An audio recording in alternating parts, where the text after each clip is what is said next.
What's up, Trojans? I just want to get this one up in due time. I just read the news as of like 5 seconds before the 4 p.m. franchise tag deadline.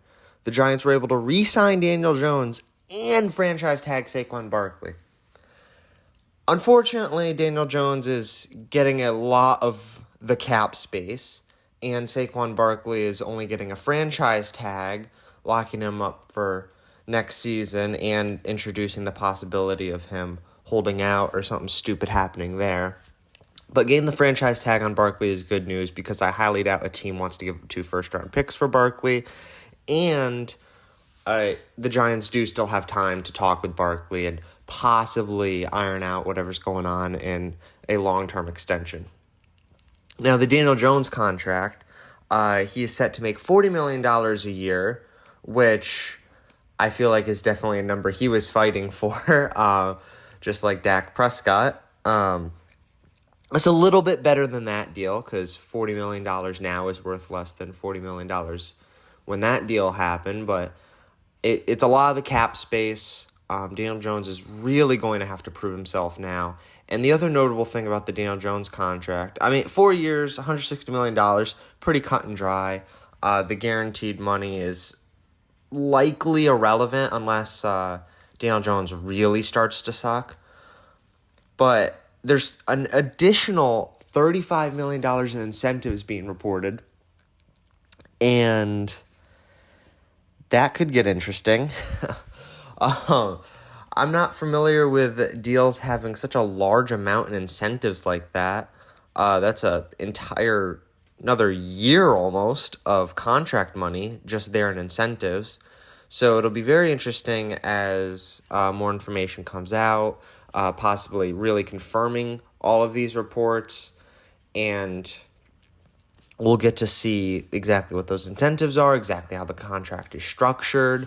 It's likely set up to where the Giants only have to pay him like $25 million this year, and then it'll start to ramp up from there because they want to have a lot of cap space this year to be able to maybe re-sign a couple other guys and be able to do something in free agency. I'm sure there's a couple of guys the Giants are looking to sign in free agency.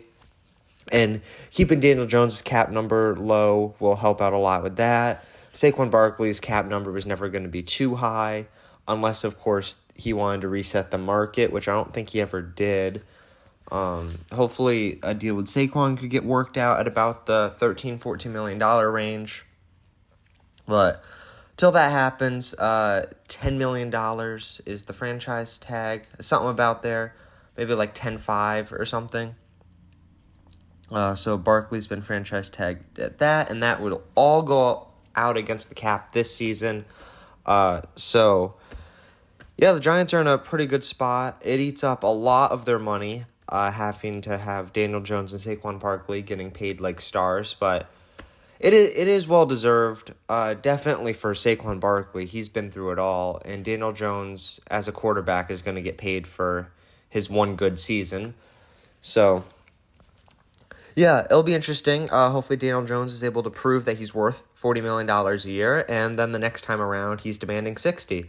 It seems like that's where we're going with this. If he plays well, if he doesn't play well, then we'll make fun of everybody for even paying him $40. Yeah, there's probably a few other guys that have a vested interest in Daniel Jones and Saquon Barkley getting re-signed. Julian Love, free agent, that's another one. And it'll really be interesting to see if the Giants decide to re-sign anyone else that they could re-sign, like a Xavier McKinney or an Andrew Thomas or something along those lines.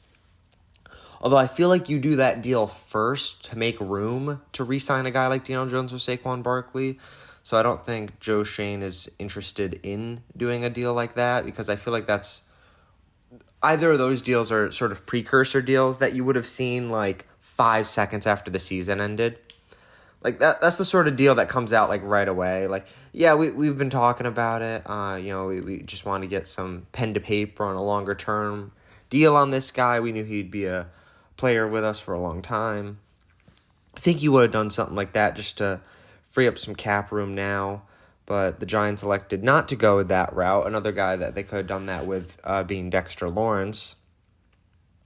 But we'll get to see how all those guys play out next season. Xavier McKinney and Dexter Lawrence, big names that are up next season. Hopefully both of those guys perform really well this season, and we get to see them back next year at a fair price. We'll have to see how that one goes, because if the franchise tag on Saquon Barkley stands, he'll be a free agent next year as well, and we'll have to go through this with him again. Might just franchise tag him again, honestly. It's way too worth it to franchise tag a running back.